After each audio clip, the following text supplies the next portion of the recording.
हम देख रहे हैं कि पाकिस्तान पर ये कर्जों का बोझ बढ़ता जा रहा है। इकोनॉमी को हम देखते हैं कि अब स्टेबल होने जा रही है, अब वो अपने ग्रोथ की तरफ जा रही है, बूम करने जा रही है, लेकिन जब ये कर्ज बढ़ते जाएंगे तो इकोनॉमी की स्टेबिलिटी कितनी देर बाद साबित हो सकेगी? जी, सबसे पहले तो बिल्कुल देखें, अगर हम 5 साल पहले जाएं तो वहाँ पे बात आना शुरू हो गई थी डिफ़ॉल्ट की।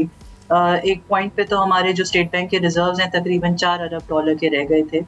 वो उस सिचुएशन से फिर आज 11.4 पे आना, ऑल्दो ये बात अपनी जगह बिल्कुल, इसमें कोई दो राय नहीं है कि ये जो रिज़र्व्स बिल्ट हुए हैं इसमें काफ़ी हद तक रोल जो है आईएमएफ प्रोग्राम का ही है।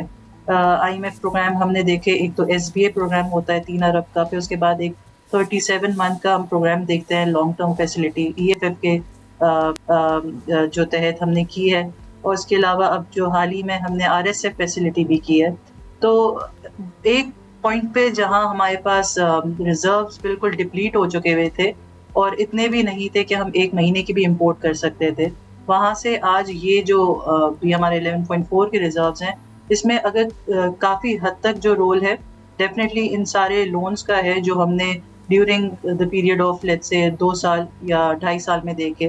तो उसके साथ ही इसकी ज़रूरत क्यों पड़ी? देखें, सबसे पहले तो एक बात जो हम कहते हैं कि we need to put our house in order, right? उसमें जो सबसे इम्पोर्टेंट चीज़ है, जो आपके की इकोनॉमिक इंडिकेटर्स हैं, वो अंडर प्रेशर थे।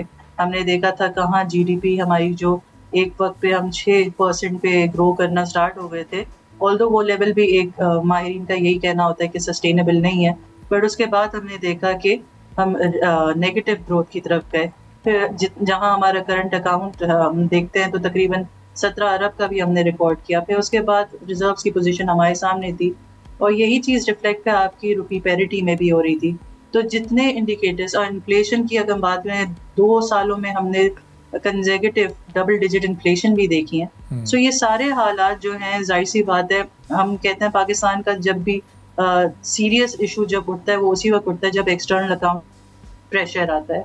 तो उस सिचुएशन से निकलने के लिए ज़रूरी कि हमें एक बेल आउट प्रोग्राम मिले, और इसीलिए हमें आईएमएफ के पास जाना जो था वो उस पॉइंट इन टाइम पे सबसे ज़्यादा क्रूशल हो चुका हुआ था।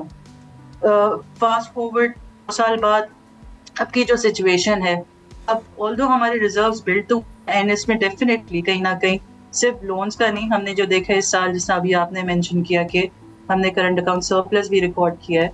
अब उसके पीछे क्या वजूहात थी? डेफिनेटली कहीं ना कहीं एक ये भी है कि हाई इंटरेस्ट रेट्स की वजह से ओवरऑल डिमांड जो है वो कम हुई भी है इकोनॉमी में।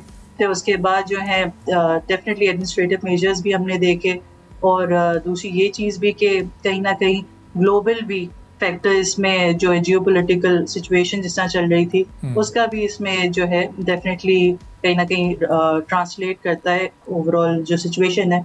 बट इसके अलावा हमने ये भी देखा कि स्टेट बैंक ने ड्यूरिंग दिस पीरियड, इस फिस्कल ईयर में, मार्केट में इंटरवीन करके जो है अपने रिजर्व्स भी बिल्ड किए हैं। तो सपोर्ट मिलती है आपको करंट अकाउंट सरप्लस से। डेफिनेटली रेमिटेंसेस मेंशन करना यहाँ बहुत जरूरी है। सब्सक्राइब करें और बेल दबाएं ताकि कोई खबर रह न जाए।